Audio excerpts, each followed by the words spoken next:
Yeah, so I am James A. Hodges, 33 years old in Brooklyn, New York. I'm a instructor at Rutgers School of Communication Information, where I teach classes in the Master of Information program and some undergrad programs. And I have been gaming on and off since I was a kid. And yeah, I started to, I would say, become interested in games as like a real social thing. It was a way of hanging out with people. It was a way. I was thinking about it recently. Like, I was trying to reflect on what it was that I liked so much about games that went away. And so many of my formative experiences were not even with home games, not with computer games, but in arcades. And that's something that I think people around my age are kind of at the tail end of when it was easy to go and do arcade gaming and when that was like normal and widespread. So I grew up at the Jersey Shore, and there was tons of arcades on these boardwalks by the water, and that was like, for a kid or even for a teenager, like, one of the coolest things to do and fun ways to go spend time was to go play Street Fighter. And, like, I remember the summer that Mortal Kombat 2 or the summer that Mortal Kombat 3 came out, like, waiting online to get your shot at the cabinet. So that social side of gaming was huge for me. It was like a place to see and be seen, kind of like going to a mall or a bar or something. And, I just did home gaming as well, did some online gaming, did some computer gaming. But at a certain point, my path started to diverge, I felt like, from gaming. I mean, number one, arcades were closing left and right. There weren't new arcade games really showing up on the boardwalks by, like the mid-2000s anymore. Arcades were all switching to have a lot more redemption games and, claw machines and stuff like that. And meanwhile, my friends who I was into gaming with in the past were switching over to more MMOs and competitive first-person shooters, which really didn't have quite the same appeal to me. So I kind of was like on my own, and I was getting that same sort of social fix at that point, getting involved in other stuff that was still going on around me. I was like punk rock and music and things like that. And the sort of like that like fun go drop by the arcade or jump over to your friend's house and play a couple rounds of Tekken kind of thing tapered off a little bit, and so did my interest in games. Yeah. So you said, I guess like to fast forward to more recently, although I don't know how recently and whether this overlaps with this quarantine existence that many of us are in and maybe are losing track of how long we've been doing it at this point. You said that your friends bought you a PlayStation 4 so that you could more easily stay in touch and socialize online. So I think like you clocked in our emails, you clocked like dropping off around 15 years ago. So 15 years later, or maybe it was last year, like has the PlayStation 4, has it been successful for that? Like, have you been staying in touch and socializing online with friends more in that way? Yeah, I would say it felt like a real lifeline, especially during the really, really grim months of like March and April here in New York City.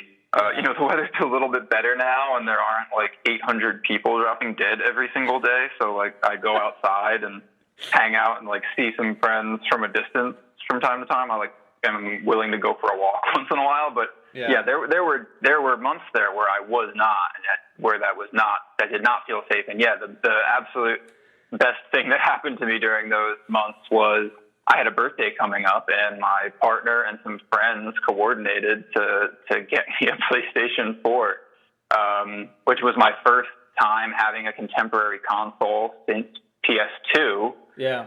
And it was my first time actually playing on like a sort of robust contemporary online network, really getting on PSN. And, especially since all my friends were in the same boat, it did kind of feel like going, to the bar or to the punk show or to the arcade, like I would log into PSN and when I finished work for the night, and I would see who was online, and I'd see what they were playing. And, maybe I would just watch someone, I'd watch my buddy Mike play a bunch of Doom Eternal. I didn't even have that game, but it was just cool to pop in and chat and watch the game. Mm-hmm. So when did your friends and your partner, when did they give you this gift? Was it just before COVID, or was it sometime last year, or? No, it was just a few weeks into the shelter in place order here in New York. So it's really recent then. Yeah. Oh, and it was 100% spurred by, the sudden shift to online socializing. A bunch of my other friends had PS4s already. Yeah. And they would play games together, and I didn't feel too left out because I would see them, again, at the bar or at the club or whatever. And, when that stuff wasn't happening anymore, I think a bunch of them, they had these conversations. It's like, well, maybe we should get James a PlayStation and he can play Rocket League with us, So you say it was a lifeline. I'm always sort of fascinated by sort of perceptions of video games, and I don't even really know if like mainstream is a thing anymore. But I think like you would be really well positioned, especially because you're still sort of getting reacclimated to, contemporary consoles. Like, so in what ways is, being connected, socializing through a PS4, how is that different from, say, more traditional social media or FaceTime? Like, is there stuff that you get or a way of connecting you get through PS4 that you don't get through another channel? Yeah, that is a good question because it gets to the heart of sort of how people socialize, right? And so I have been comfortable with socialization that's sort of around some sort of affinity or some sort of shared interest. And as I was getting out of games, in 2003, 4, 5, 6, it became like the music scene and the art world were places where I would go. And, you could pop by a gallery and maybe you just want to look at the art on the walls. Maybe you run into someone you know. Yeah. I could go to a punk rock show and maybe I'd be the only person there I knew. Sometimes I would just, watch a band or two and then head home. But other times you'd run into some familiar faces. Mm-hmm. And that's something that I can do online with like PSN as well. You just pop in and see who's playing. Which is a bit different than FaceTime or trying to have a Google Hangout or anything like that. That level of spontaneity, the serendipity that can happen, where you're here, I'm here too, all right, and that is a pretense for a different type of conversation and a different type of encounter than really making a date to meet up. It's a bit lower pressure, right? Right. We're both playing games. We come and we go when we've had our fill. It's great to chat. Maybe there's 2 of us, maybe there's 5 of us, but when you've had enough, you just go. It's not like it's not like we have an appointment. It's not like work. Right. So I don't think you mentioned this. I'm sure you did over email about your work and your studies at Rutgers, but not to make you put on your work brain here, but you study history of computing and software interfaces. Is that right? Yeah, it is. And, some of the work that I do also could fall under the game studies banner as well. Right. Game studies was actually probably like my first meaningful academic home. And I sort of, transitioned into looking at software more broadly, but games are still the type of software that I've probably spent more time looking into than anything else. It's just that, in the early years, what I was looking at was games specifically and their status as games as such. And later on, what became interesting to me was games as a class of software and as a set of artifacts that exemplify characteristics that are shared among other kinds of software as well. Mm-hmm. Well, so I was just curious. picking up after a roughly 15-year gap of at least owning a console, like what has really surprised you about the way that interfaces on gaming consoles have changed? Like, what seems to be really important now on the PS4 in contrast to I mean, I don't even know that I remember what the interface, if there was one, what it looked like on PS2. I don't think there was one. I think you just popped in the disc and then you go. PS4 has much more of a like landing area. So I mean, like, what has sort of surprised you about that? Like, does it feel like we're in this science fiction world when it comes to playing games now and we take it for granted, or has it gone off in some other direction you never would have expected? Like what do you kind of remember? If you can remember that long ago to 3 months ago, like what really striking you as seeming to be significant and emphasized? Sure. Well, I mean, the first thing I noticed is all the text is really tiny because the assumption is that everybody has gigantic 4K TVs now, which as someone who's lived this sort of like austere, tiny Brooklyn apartment, like hipster, underpaid scholar life for years, like that's kind of sort of news to me. I was like, oh, geez, I kind of wish I had a bigger TV. But that's neither here nor there. Maybe the more meaningful observation I made is related to the integration of commerce and the sort of subscription models and the PS Plus and the downloading system. I mean, it's a transition that I started to notice with Steam. So I was still playing Counter-Strike and Team Fortress when Steam started to show up on the scene, and it was a similar transition. It was like, it's sort of like also, I've been a big music collector for years, and I remember when the iTunes store showed up, and suddenly the way that we organized our collections was integrated with the way we bought stuff. Mm-hmm. And that has been, I think, a big change that, I'm not entirely surprised by it with gaming now. I mean, it's kind of naturalized, right? I mean, that's how we manage the apps on our phone. It's how we manage, the MP3s on Spotify, and it's how we also manage a lot of our games now. I mean, not all of them, but a lot of them. Yeah. But it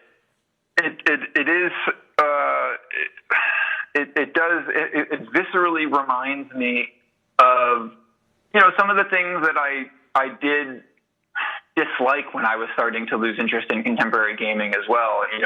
It's just something that I've decided I can put up with now that it's like the best way to hang out with my friends because of COVID. But that feeling that we're always linked into the commerce hive and that all of our activities are always being traced, and that they can always be logged into somewhere else. There's potential for fraud everywhere you turn. That you're getting notifications on your phone because you downloaded a game or because you got an achievement or synced with an app. I mean, this level of integration between my economic life and every other part of my life, I actually am not, a huge fan of it. And, I'm sort of, when I was prepping for this interview, I was looking back through, some of the things I've written about games over the years, and I was reminded of the first academic article I ever published, which was about the death of the arcade. And it was based on some research I had done when I was a master's student, where I was making the argument that essentially arcades were a little bit too difficult to integrate within the networked economy.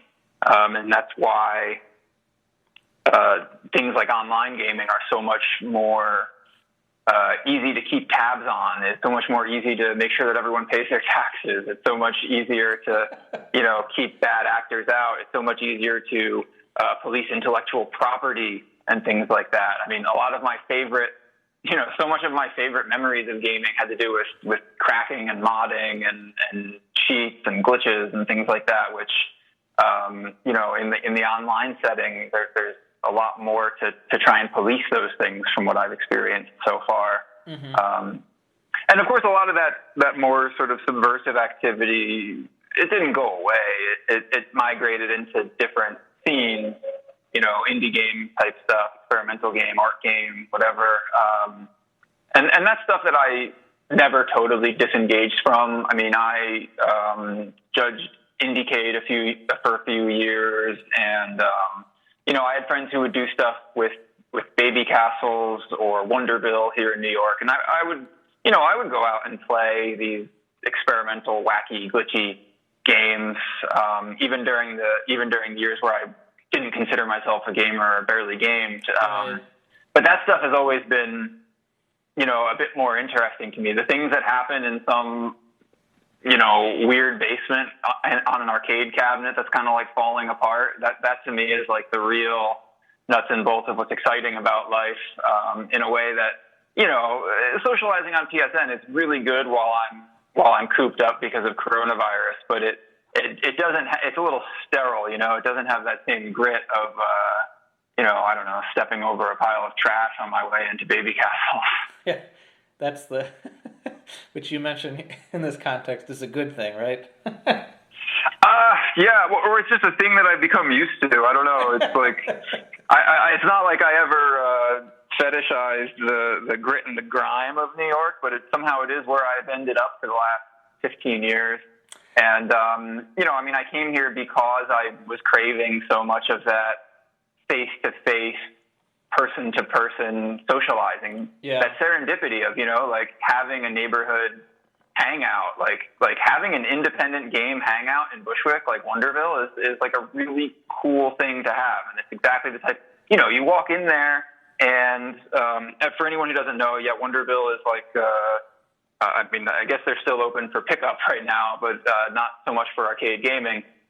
Like an independent game arcade and bar where there's a rotating cast of games that are either free to play or, you pay a nominal fee at the door, and they have all kinds of experimental games and drinks and events, and they'll have like people playing glitch or chiptune or all kinds of wacky music while you're in there. It's like some sort of dystopian cyberpunk, like Discovery Zone, Chuck E. Cheese meltdown or something. Yeah.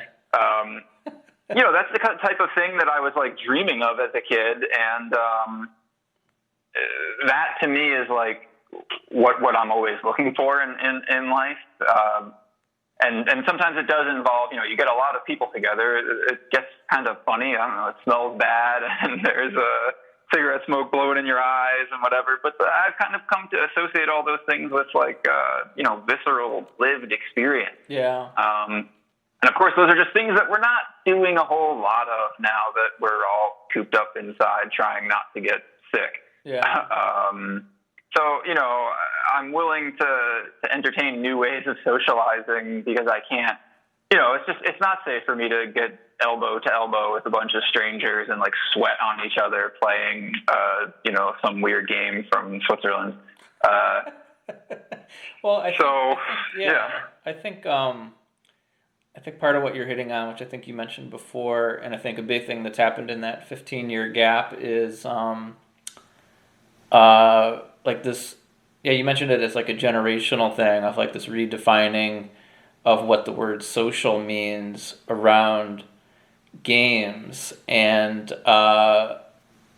obviously, so I think like, coming like from where you're coming from, like the idea, like I guess I'm just curious, like what do you make of, on the whole, the phenomenon of watching rather than playing games? Because that not only has become like a huge thing, it's become like a huge, very lucrative business where people are able to support themselves or to make some sort of income by basically like performing video games for other people. And that was not really the case 15 years ago. I guess like, I don't know what you would have done, like sent out VHSs of yourself to people. There just wasn't the capacity, the infrastructure for something like that. So like, what do you make of that, like being a thing now? Because it wasn't 15 years ago. Right. Yeah, that's totally true. I still remember some of my first exposure to sort of recorded video game content, like on YouTube. I was kind of on my way out of gaming at this point, but a friend of mine had a roommate in college, and one of the things he would do was watch competitive Street Fighter matches. And, I would watch sometimes too and just be like, wow, these people are really good. Better than anyone I ever saw at the boardwalk and better than I realized you could be. But that's cool, and I'll move on, and I'll, I don't know, go to the punk rock show or something like that. Also, once the infrastructure for that stuff started to really get cemented into place, I was becoming exposed to it in the game studies world. So, like when Twitch was really growing, I was starting to go to academic conferences for the first time, and that was sort of a new topic for discussion. Streaming. What about what is this sort of like live simultaneous thing that's happening here? And I couldn't relate to it on a personal level because my interest in games was more to do with like esoteric old stuff and preservation and history. So, I wasn't familiar with these new games that people were playing. It's like, someone's streaming Destiny, someone's streaming, I don't know, PUBG or whatever. It's like, this is all kind of lost on me. I mean, like aware that these things are games, but I haven't played them enough and my friends don't play them enough for me to really relate to what I'm seeing on these streams. And of course, for a lot of people, that's not the case. A lot of people can relate to these things, and it's gotten gigantic. But to me, that was like a cue that I really, in a way, like was not a part of the gaming world anymore. I mean, the fact that I could not enjoy the live gaming experience was really like a signal that I kind of felt like I was a fraud, frankly, like trying to profess any sort of interest in games without being interested in streams or like watching old stuff on YouTube or without using Twitch a lot seemed like a mark of inauthenticity. And I sort of felt as though I was a poser, and that actually was when I started to transition more into seeing my research as having to do with software more broadly, because I realized it started to feel to me like that collective experience, the shared experience of watching live gaming was becoming constitutive. Like it was becoming actually a defining experience of gaming life, of like being a part of gaming culture. And I felt as though I was not a part of it. Now, I've started to use Twitch a bit more now, but frankly, I use it to watch like everything but games. I mean, some of the channels that I watch will game occasionally, but these days, it's just a platform for people to have talk shows, or there's actually some music venues where I watch, or at least I used to watch concerts happening at venues who would stream them. And one of the interesting things there is that what it does then is it puts games in a space where they're sort of shoulder to shoulder with other forms of media or with other forms of art or entertainment. And that's sort of an interesting thing, right? So it kind of like comes back around where games sort of found their way out of public life when the arcades were drying up. And now they're kind of finding their way back into public life as non-gaming culture starts to exist side by side with gaming. So, like people who come for the games might see the political talk show or might see the punk rock show. And that's something that I think is actually really cool about what's happening on Twitch now. So, there's a lot in there. I think it's interesting. Like, fraud is obviously a pretty strong word, or feeling like a poser. I guess like something you kind of missed in a regard is people, roughly of our age trying to decide whether they get it or not. Because I think like the background that you have is similar to the background that I have, where the whole point of playing games was to not watch other people play, and so like not waiting for your turn, but rather enjoying your turn. And so it's interesting that like you kind of contextualize it. Especially now there's all sorts of like, there's still stuff I'll see now where I'm like, I'm surprised, like, oh really, this like weird kind of, I'm trying to think of the appropriate word for it. Just like this weird small theater that I used to do stuff with, like, oh, now they're doing like televised shows on Twitch like every Friday, like a regular schedule. Just places that like my association with them is that like no one there knows anything about video games, and so it's like surprising to me that they've even heard of Twitch. And so like I wonder, I don't know, like I wonder, like, does watching in person, like watching friends or whatever, watching in the arcade, and the Twitch phenomenon, like, do those feel like linked things, or do they feel like different expressions of the same impulse, or do you think they're kind of separate things? Like, do you know what I mean? Yeah, I think so.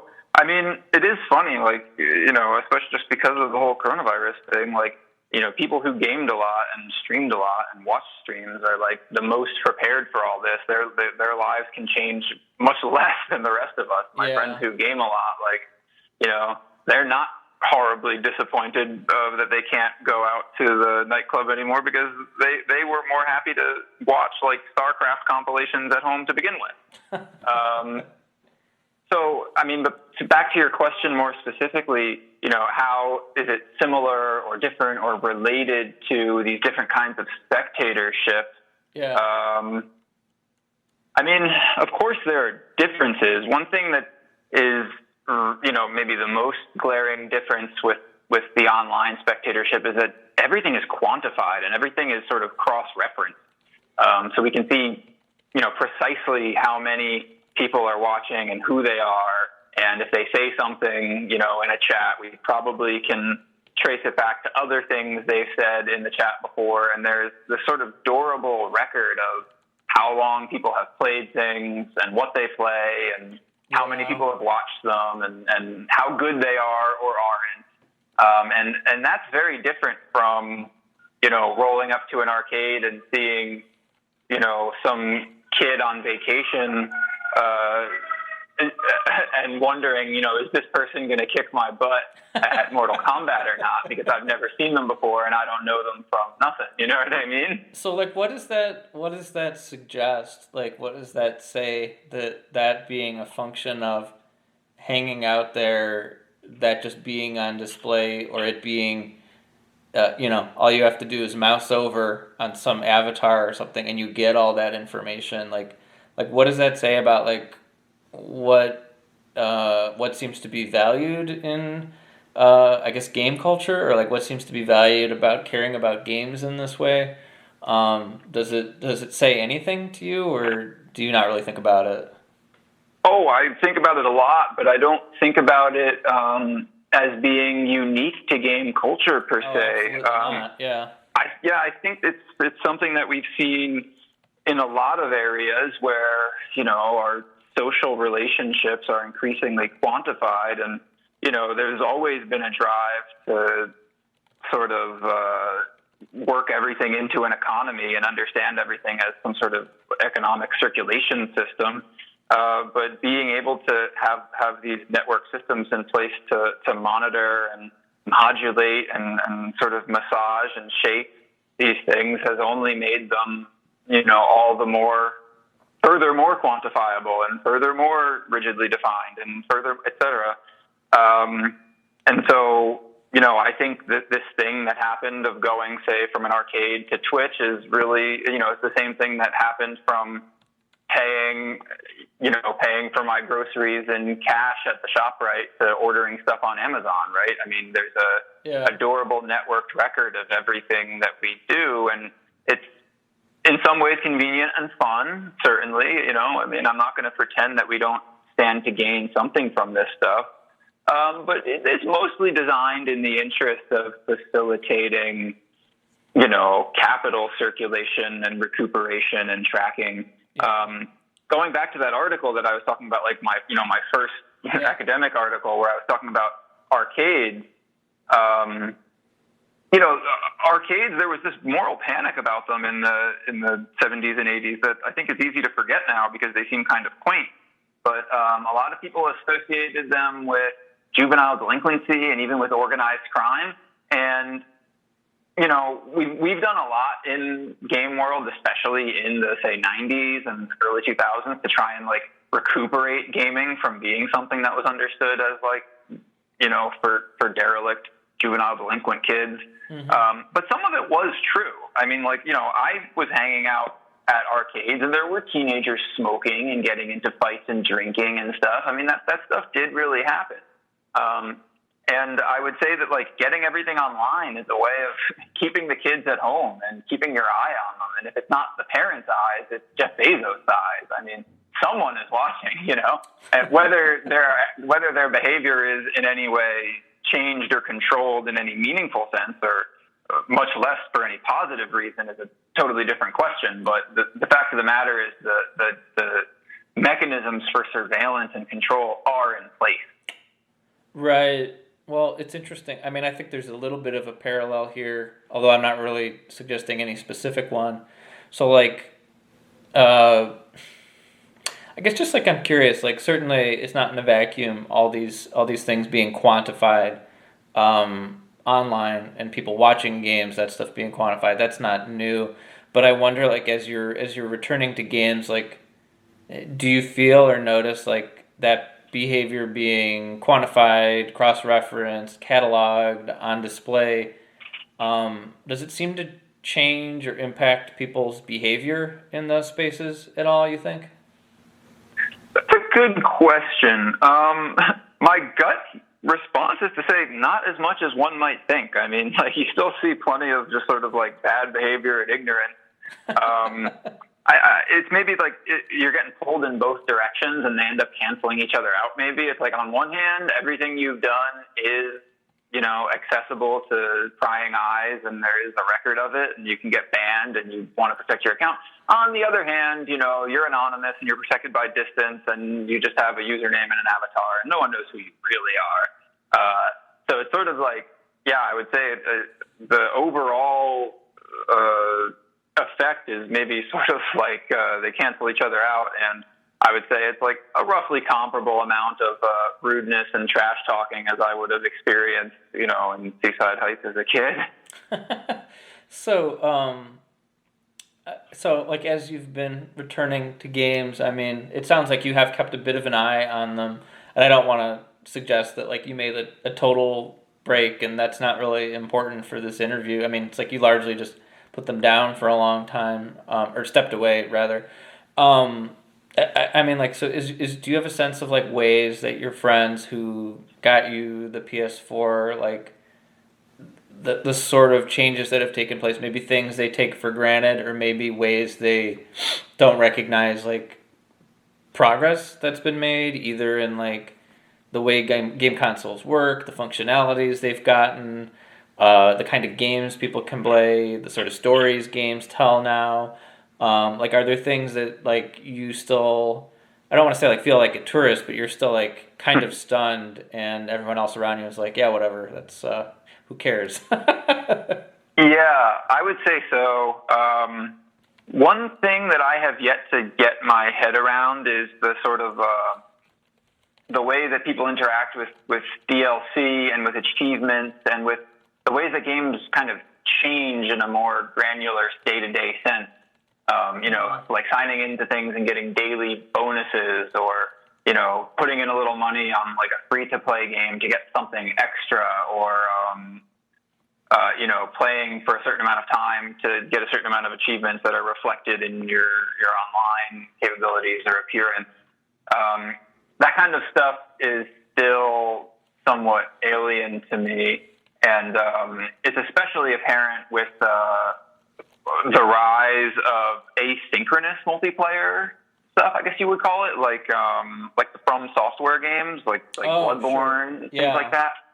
That format, a lot of my friends love it, and it like I still haven't totally gotten my head around it. To me, like I grew up as like either I'm connected or I'm not, either we're playing together or we're not. So yeah, that sort of asynchronous, like action RPG format is something that, I'm still trying to wrap my head around that one. Those games are also just really tough. So yeah, I mean, they'll take me a while. Do you think that that's cool? Do you think that it's? I mean, I don't want to chart it on any sort of binary. That is true. That is sort of a thing that just sort of invisibly. It's like, oh yeah, that's just a thing that games can do now. So I mean, you say that it's like alien, and it kind of throws you. Like, is it?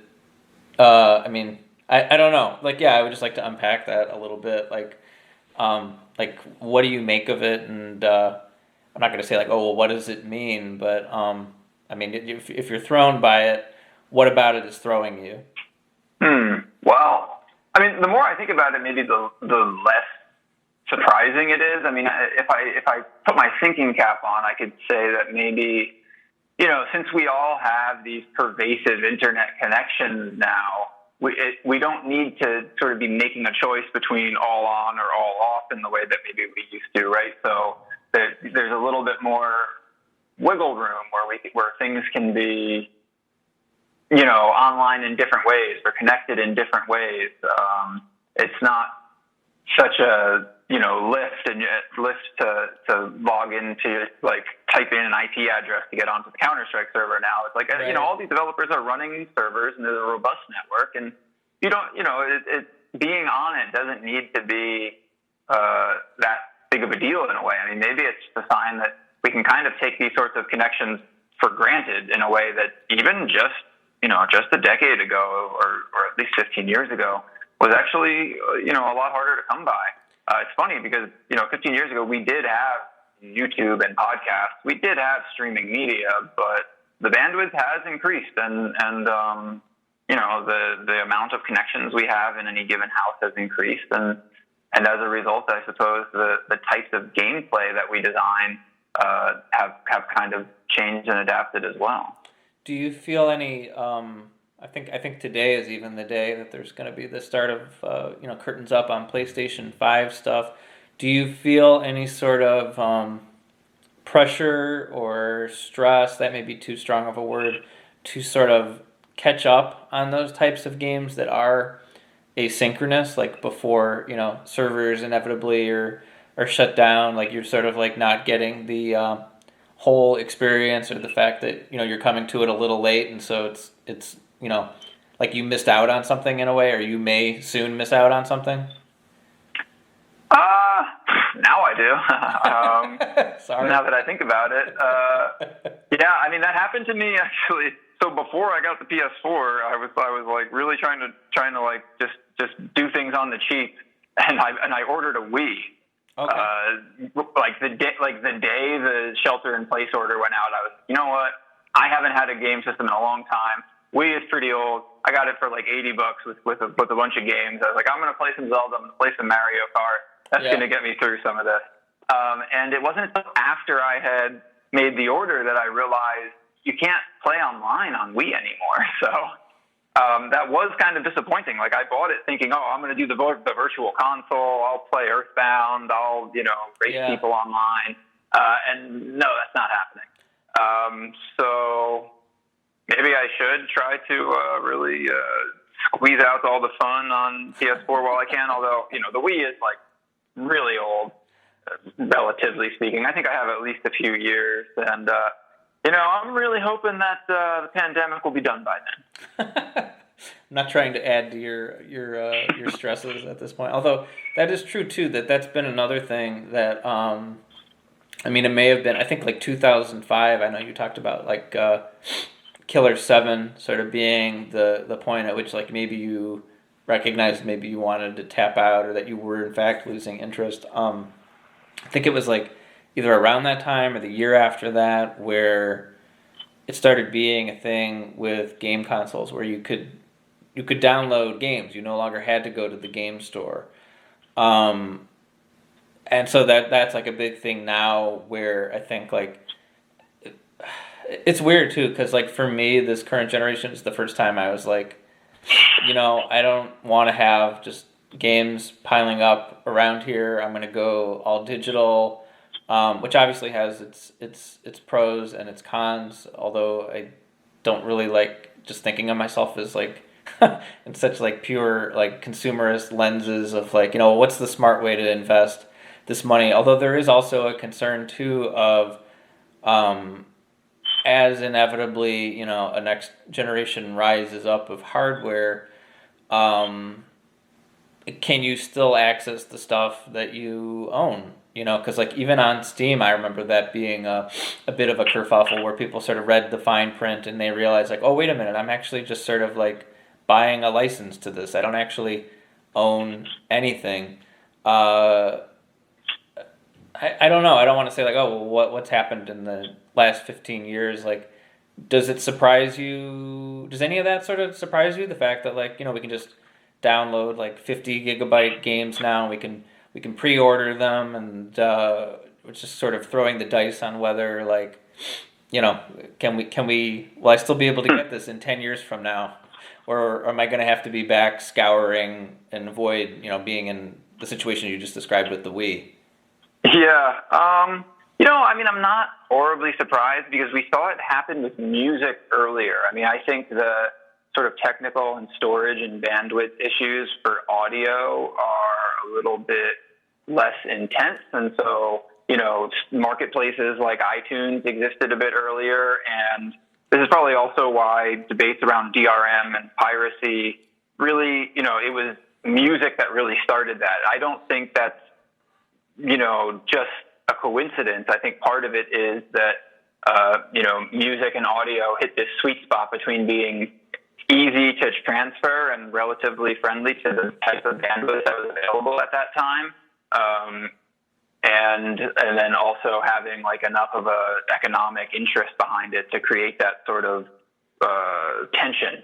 But with more bandwidth comes very similar issues in different areas, like say, like a 50 gig game. Mm-hmm. And the music industry has been around and gigantic, probably for a bit longer than games, and the sort of like collector industry has been for sure. And people have been complaining about, oh man, like I shouldn't have sold all my records, or oh man, like now they put out a reissue and I have to buy the digital remaster on CD because it sounds better on my current setup because my turntable is too hard to maintain now, or like, geez, I'm moving and this vinyl weighs a ton. I guess I'm going to go digital now. Right. Like, I mean, these are the same problems we see in a lot of other media areas as well. And I mean, I'm getting ready to move right now, so I'm encountering it. I've been having the same debate even with books now. It's like, I need a lot of books for my work, but boy, oh boy, do I hate packing them up and moving them every couple of years. Like I want what I want are DRM-free PDFs.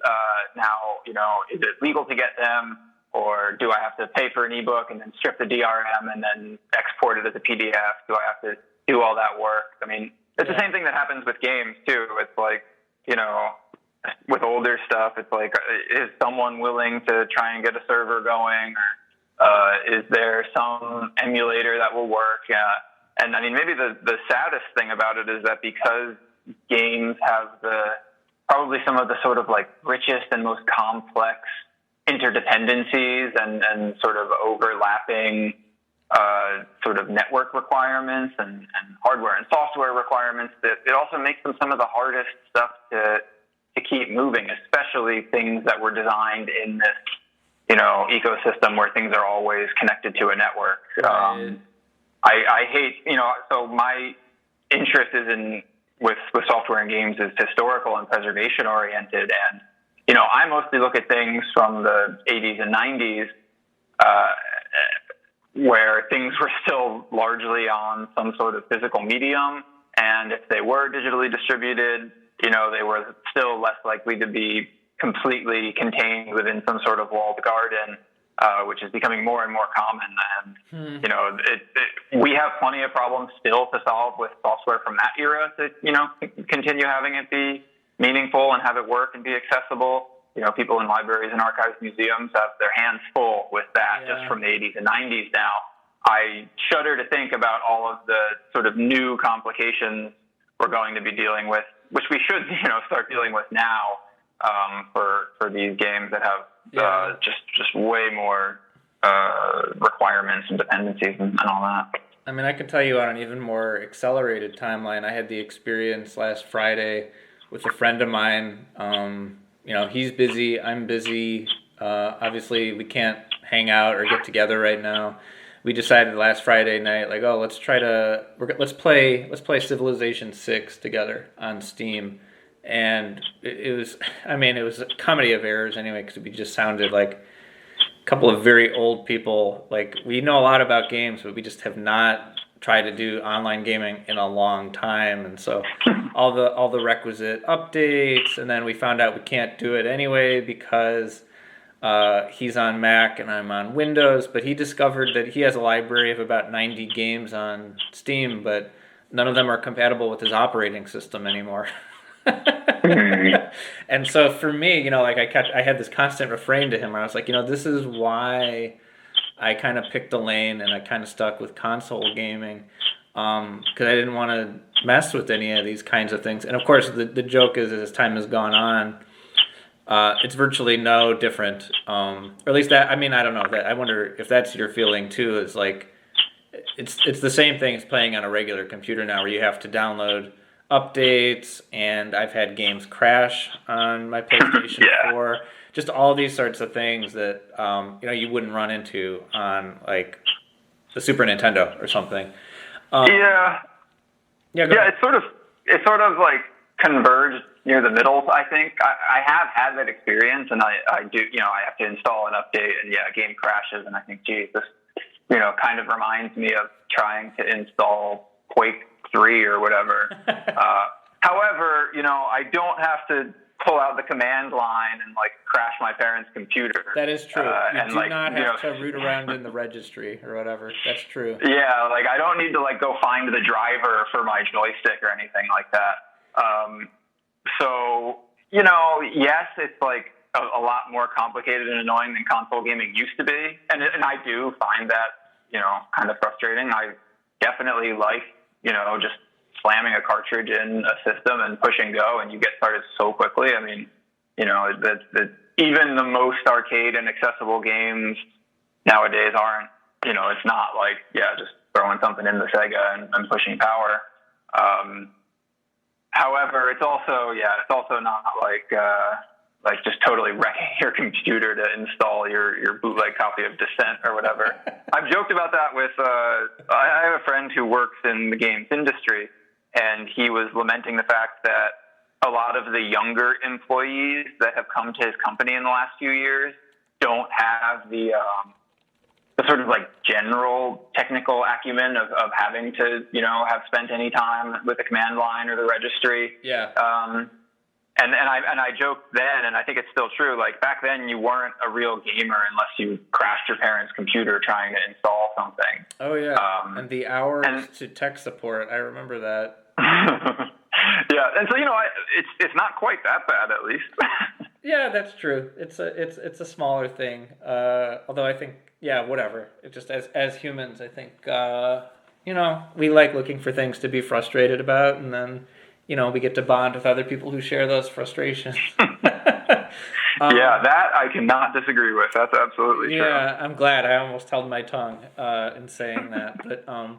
See, like you kind of talked about like going into PSN, logging into it sort of feeling like, like hanging out at a local bar or concert venue. And I know you've mentioned watching other people play a fair amount. What about like have you noticed anything about like the way other people play games now? Like the way that has kind of changed in the last 15 years? Just like other people's habits, the types of things they do in games, the way they talk about games? Well, not the way they talk about games. That's a separate question. More so just like playing habits.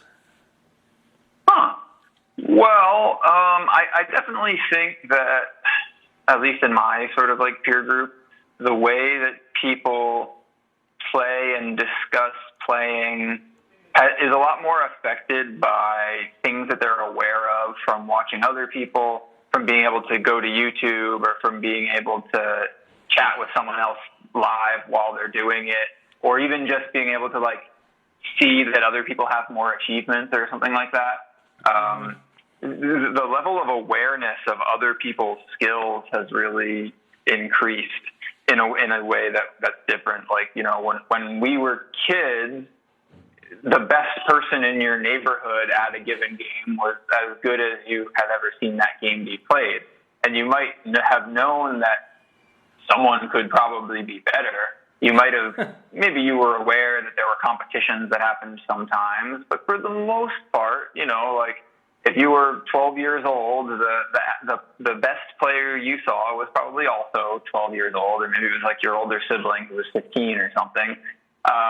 Whereas now, there's probably a 19-year-old who makes their living playing whatever it is. You can go watch them on YouTube, and they probably mention a few tricks that you can pick up. And so the drive to perfect things is a little bit different. It's shared, it's distributed, and there's always some sort of inspiration or information if you want it. And I definitely think that's changed. Like, I used to be satisfied to just kind of like, I don't know, mess around in games and like not get very far, especially, sort of sandbox stuff like Grand Theft Auto or something. But once you can see that be done online, the drive to sort of perfect things or unlock things, I think has been, I mean, I've never been a completist, but even I have started to get it a little bit where I'm like, oh, well, so-and-so finished the game, I got to at least finish it. Which didn't used to happen for me. I mean, I think this is connected, and this is also connected to the way people talk about games. I mean, you said that you noticed that video games have become something that people talk about with a reverent fandom that goes really deep. And I think you mentioned remembering seeing that even back in 2005. How has this seemed to change 15 years on, or how has this changed in a surprising way? Yeah, I mean, it's been wild to see how, I'm not the first person to point this out, but like, sort of these sort of like, for lack of a better term, sort of like geek cultures have really just expanded and kind of taken over. Comic book movies are the biggest movies, period, now. I mean, I know that's not quite the same, but, for me growing up, it kind of was. Like, I liked comic books and I liked video games, and I was kind of a nerd, and those things went together, and my friends liked those things too. And it seems like there's just more people than ever who are into that stuff.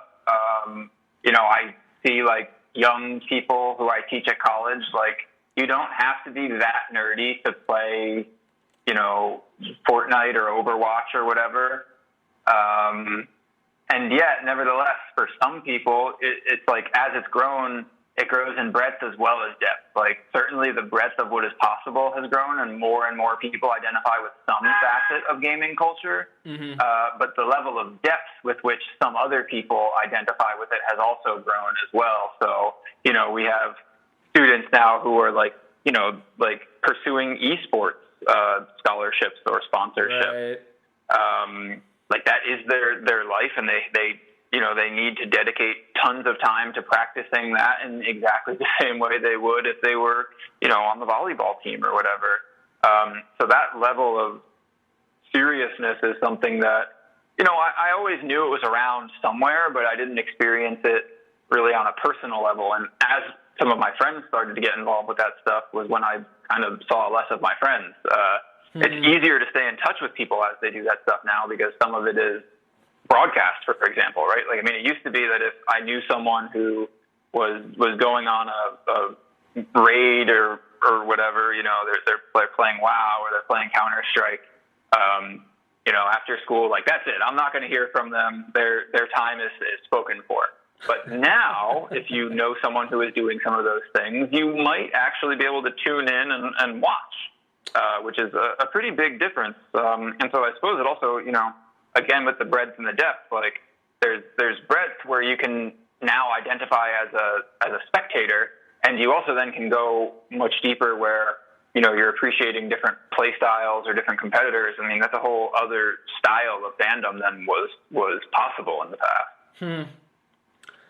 So I have just a couple more questions for you here. I mean, so we've been talking obviously a lot about games, but have you ever had patches where you stopped watching movies, or where paying attention to music and new music maybe especially didn't seem as important as it once was?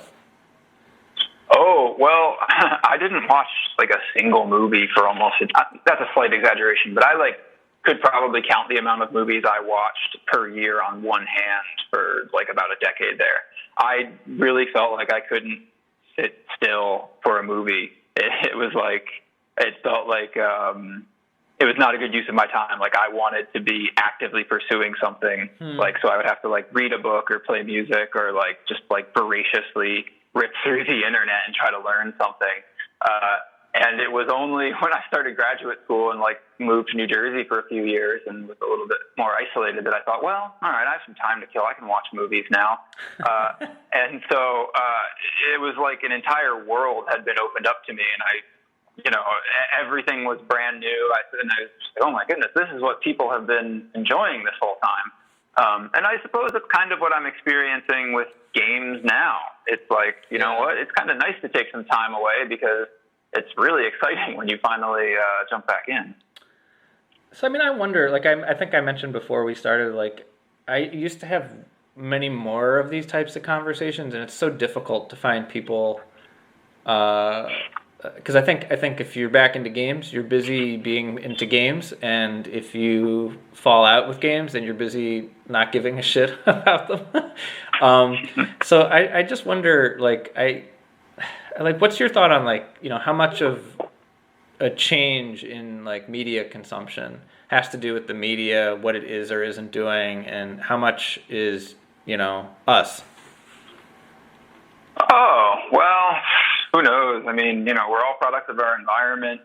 There's a dialectical process. We affect change. We're also changed by things around us. The fish doesn't know it's in water, etc. Yeah. Like, I feel responsible for my individual habits? A little bit, but it's like I'm trying to swim upstream if I do anything other than what is encouraged by the sort of like macro social and macroeconomic forces around me. Like, right. I would like to listen to all of my music on cassettes because cassettes are fun, but you know what? Like, it's not really that convenient anymore.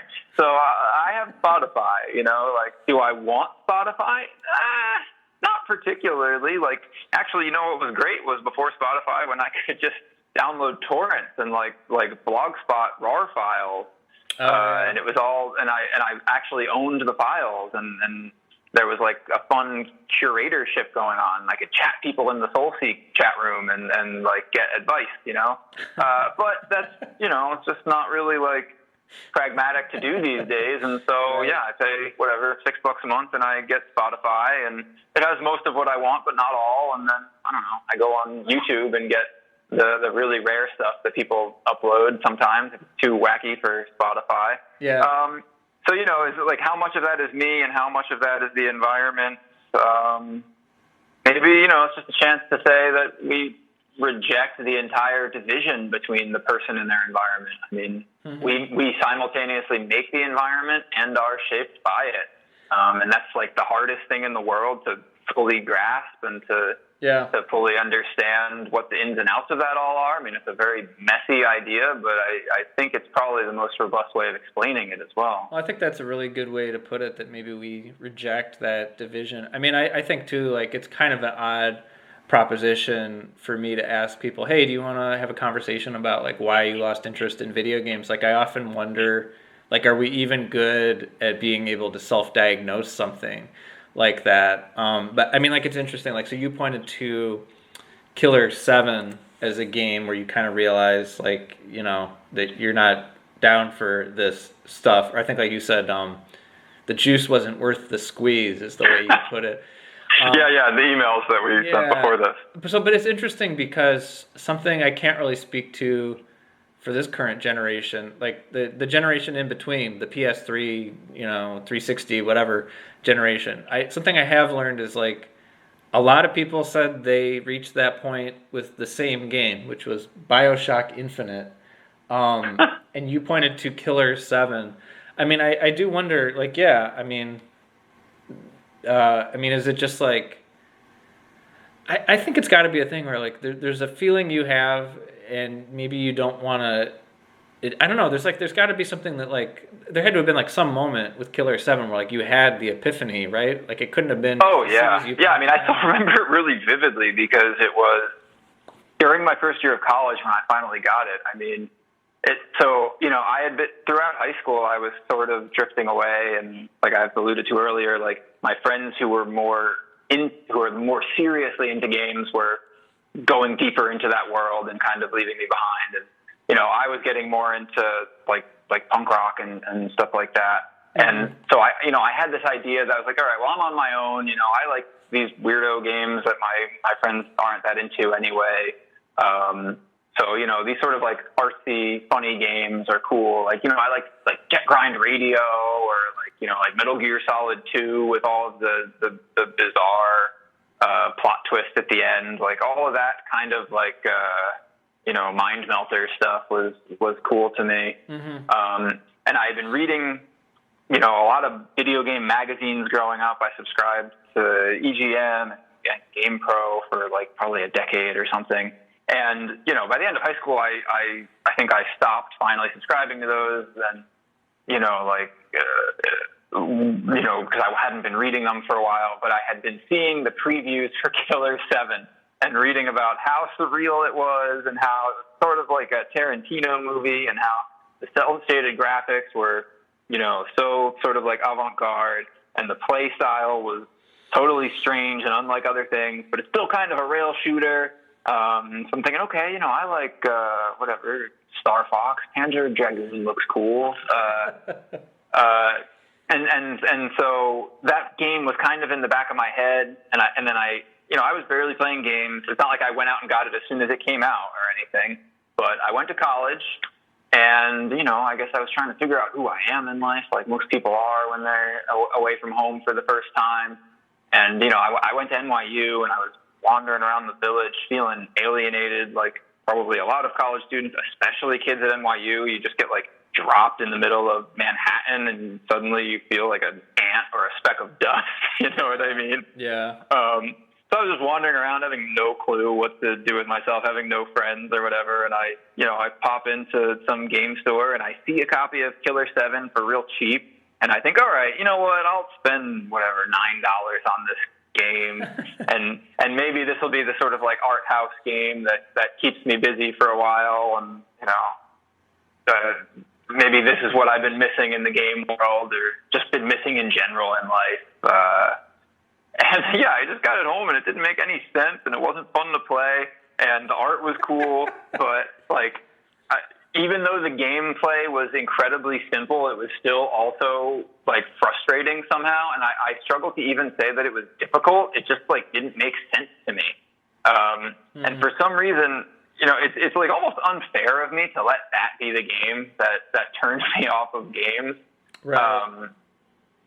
But like I loved Rez. Like Rez was a rail shooter that was artsy and totally groundbreaking. And that was like, I wanted more. I wanted another Rez. That was like a game that was in my mind as being something that like that could get me back in, something like that. And Killer 7 was in many ways just the absolute opposite. There's no like rhythm to it, and so yeah, I just played it for an hour and just thought this stinks, and I probably like just didn't touch my PlayStation ever again practically after that. Well, I think it probably would have happened sooner or later. I don't necessarily think there's something about that. And in a way, it may have been, well, it was missing in your life because it was a catalyst of sorts. Yeah, it was a catalyst to just get me to do other stuff. Yeah, exactly. So that's kind of a funny, weird segue into the last question I have here for you, which is intentionally broad and hard to answer. There's no right or wrong answer. What do you think video games have accomplished? What have they accomplished? Oh, boy. Well, I mean, it's a broad question. Maybe I'll just give a broad answer to, like, they kind of took over the world, right? I mean, at this point, there's probably... right now, today, there are definitely more people watching esports than watching football, that's for sure. You know what I mean? Because there's no NFL, there's no MLB, there's no NBA, but by golly, we can definitely watch esports, Yeah, we can watch as many MOBAs as we want. I was going to say that needs an asterisk on it when you say that, yeah. Yeah, but I mean, like, COVID is not necessarily like as much of an anomaly as maybe we sometimes think. I mean, it's just like a crisis of modernity and a crisis of breakdowns in institutions and of a globalized world, and where spreads of contagions can't be stopped, and And superbugs exist and superbugs are happening. Like these games and these network things, network computing was designed to sort of withstand unpredictable adverse scenarios, and that's what it's doing right now. In a way, I could maybe mention some academic literature. Like there's this book, The Closed World by Paul Edwards, where it's basically advancing this thesis that, network computing in the Western world was sort of designed as a way of trying to account for and control and sort of advance managerial control over as much of the world as possible, to sort of get, collect information from as many locations and then be able to crunch it in as many other locations and then act accordingly as possible. And that's, that's kind of baked into this whole approach to network computing that we have, and gaming is part of that. So, games are set up to survive a lot of things that our older systems of, fragile human bodies going into physical locations just weren't, ever able to withstand, right? I mean, there's a reason that DARPA invented network computing, at the time they did, and for the purposes they did. And we're still sort of enjoying and or suffering from the consequences today. I would say that, gaming is maybe this is why I still am so interested in software and computing history, and I do see gaming as one component of that. I mean, it's just a part of this overall push towards having robust forms of network economic and social activity, and this funny culture emerges in the process. Cool. I'm going to go ahead and hit stop, was there something else you wanted to add?